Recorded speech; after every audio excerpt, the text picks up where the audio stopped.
জুলাইয়ে কক্সবাজার থেকে ওঠানামা করবে আন্তর্জাতিক ফ্লাইট। এজন্য প্রস্তুত হচ্ছে দেশের দীর্ঘতম রানওয়ে। বাকি শুধু লাইটিং সিস্টেমের কাজ। শেষ পর্যায়ে রয়েছে নতুন টার্মিনাল ভবন নির্মাণ, পর্যটন সহ ব্যবসার গতি বাড়ার আশা ব্যবসায়ীদের। সমুদ্রের বুক ছুঁয়ে ওঠানামা করবে আন্তর্জাতিক ফ্লাইট, যার জন্য ৯,০০০ ফুটে রানওয়েকে সম্প্রসারণ করে করা হয় ১০,৭০০ ফুটে, যার ১,৭০০ ফুটই করা হয় সমুদ্রের বুকে। এরই মধ্যে শেষ হয়েছে দেশের দীর্ঘতম এই রানওয়ের নির্মাণ কাজ।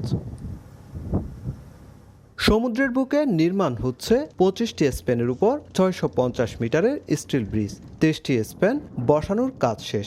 এরপর হবে এজিএল লাইটিং সিস্টেমের কাজ। ৮৫% কাজ এখন পর্যন্ত শেষ হয়ে গেছে এবং আমাদের আরও কিছু কাজ আছে, সাপোর্ট স্ট্রাকচার যেমন ড্রেনেজ স্ট্রাকচার, পেরিফেরাল রোড এবং এগুলোর কাজও চলমান আছে। এদিকে থেমে নেই অত্যাধুনিক সুযোগ সুবিধা সহ নতুন টার্মিনাল ভবনের নির্মাণ কাজও। এরই মধ্যে শেষ হয়েছে বোর্ডিং ব্রিজ স্থাপন, বিমান পার্কিং অ্যাপ্রোচ, অভ্যন্তরীণ বা আন্তর্জাতিক যাত্রী এবং ভিআইপি ভেহিকেল পার্কিং সহ কার পার্কিং নির্মাণ কাজ।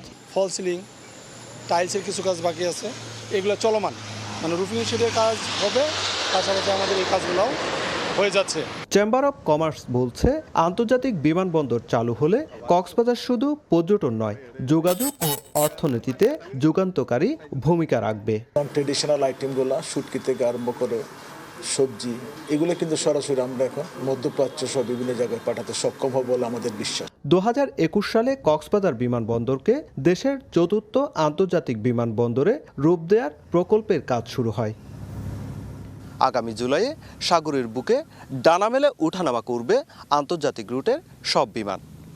সুজাউদ্দিন রুবেল, সময় সংবাদ, কক্সবাজার। 4 দশক ধরে আপনার ফাইন্যান্সিয়াল পার্টনার আইডিএলসি।